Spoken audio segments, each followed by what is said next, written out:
দেখুন মোরগের যুদ্ধ দেখুন।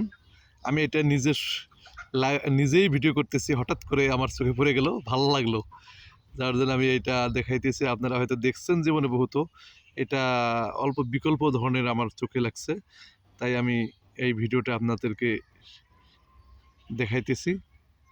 অনেক সুন্দর এক দৃশ্য, মোরগের জুস। আমাদের বিভিন্ন জায়গায় এই মোরগের জুস কিন্তু প্রতিযোগিতামূলক হয়, এটা আমরা প্রতিযোগিতা ছাড়াই দেখতেছি, আপনি ট্রায়াল দিতেছে। কত সুন্দর একটা দৃশ্য, দুইটা মোরগে কিভাবে কিভাবে ঠেলে ঠেলে নিয়ে গেতেছে, একে অপরের সাথে যুদ্ধ হচ্ছে।